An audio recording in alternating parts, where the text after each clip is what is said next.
Hi, LML ಸ್ಪಾ ಗಾಡಿದ item ಇವತ್ತು ನಿನ್ನೆ ರೆಡಿಯಾಗಿ ಬಂತು. ಇವತ್ತು ಫಿಟ್ಟಿಂಗ್ ಸ್ಟಾರ್ಟ್ ಮಾಡಿದ್ದೀನಿ.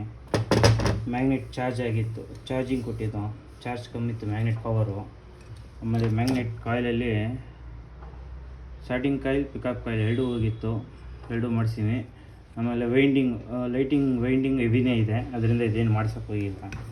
ಆಮೇಲೆ ಸಿ ಡಿ ಕಾಯಿಲ್ ಹೋಗಿತ್ತು, ಹೊಸ ಸಿ ಡಿ ಕಾಯಿಲ್ ತಂದಿದ್ದೀನಿ, ಇದು ಹಳೆಯದು. ಆಮೇಲೆ ಎಕ್ಸಲೇಟರ್ ಮೌಂಟು ಸಿಕ್ತು, ನೀವು ಆಲ್ಟ್ರ್ ಮಾಡೋ ಅವಶ್ಯಕತೆ ಇಲ್ಲ.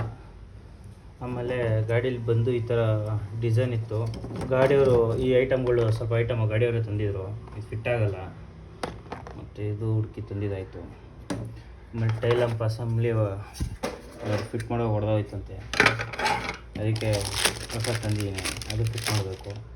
ಆಮೇಲೆ ಸ್ವಿಚ್ ಅಸೆಂಬ್ಲಿ, ಸ್ವಿಚ್ಗಳೆಲ್ಲ ಸಿಗೋಲ್ಲ, ಬರೀ ಇದೊಂದು ಸ್ವಿಚ್ ಹೋಗಿತ್ತು, ಅದಕ್ಕೆ ಒಂದು ಸಿಂಗಲ್ ಸ್ವಿಚ್ ತಂದಿದ್ದೀನಿ. ಆಮೇಲೆ ಎಕ್ಸ್ಲೇಟರ್ ಕೇಬಲು,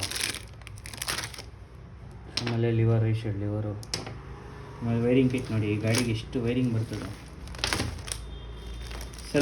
ಸೆಲ್ಫ್ ಫಿಟ್ಟಿಂಗ್ ಇದು ಗಾಡಿ, ಸೆಲ್ಫ್ ಮೋಟ್ರೆಲ್ಲ ಬರ್ತದೆ ಈ ಗಾಡಿಗೆ. ಇಷ್ಟು ವೈರಿಂಗ್ ಇಲ್ಲಿ, ಈ 4 ವೈರಿಂಗ್ ಇಲ್ಲಿ, ಇಷ್ಟೇ ವೈರಿಂಗ್ ಇರೋದು ಗಾಡೀಲಿ. ಯಾವುದೋ ಕರೆಂಟ್ ಮನೆ ಕಳಿಸ್ತವೆ ಮಾಡಿಬಿಟ್ರೆ ಎಮರ್ಜೆನ್ಸಿಗೆ. ಫಿಟ್ ಮಾಡಿಬಿಟ್ಟು ಫೈನಲ್ ವೀಡಿಯೋ ಆಮೇಲೆ ಹಾಕ್ತೀನಿ ನೆಕ್ಸ್ಟ್ ವೀಡಿಯೋದಲ್ಲಿ.